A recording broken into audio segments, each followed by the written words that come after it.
ఒక sale agreement కానీ sale deed కానీ రెండింటికి వ్యత్యాసం ఏంటి, తేడా ఏంటి అనేది ఇవాళ చూద్దామండి. ఇప్పుడు ఒక ఇల్లు మనం అద్దెకి ఇచ్చామనుకోండి ఒక టెనెంట్కి, ఆ టెనెంట్ ప్రాపర్టీ వాడుకుంటాడు కానీ ఓనర్షిప్ మారదు. ఓనర్షిప్ ఓనర్ దగ్గరే ఉంటుంది. ఇక్కడ కూడా సేల్ అగ్రిమెంట్లో మనం బిల్డర్ దగ్గర ఏదైనా ప్రాపర్టీ చూసుకొని చెక్ చేసుకొని తీసుకోవాలనుకుంటే ఒక 15%, 20%, 25% ఇచ్చి సేల్ అగ్రిమెంట్ చేయించుకుంటాం. అక్కడ ఏముంటుందంటే ఈ బిల్డర్ దగ్గర కన్ఫర్మేషన్ ఏముంటుందంటే ఈ ప్లాటు, ఈ ఫ్లాటు, ఈ విల్లా ఈ బయ్యర్కి అలొకేట్ చేయడం పడింది అని చెప్పబడుతుంది.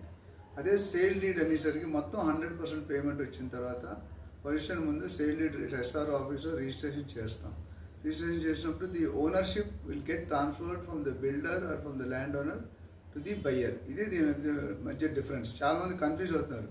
Sale agreement is totally different, sale deed is totally different. దానికి ఉన్న ప్రొసీజర్ వేరు, దీనికి ఉన్న ప్రొసీజర్ వేరు. దీనికి ఎడిషనల్ డాక్యుమెంట్స్ కావాలి, దానికి కొన్ని డాక్యుమెంట్స్ కావాలి.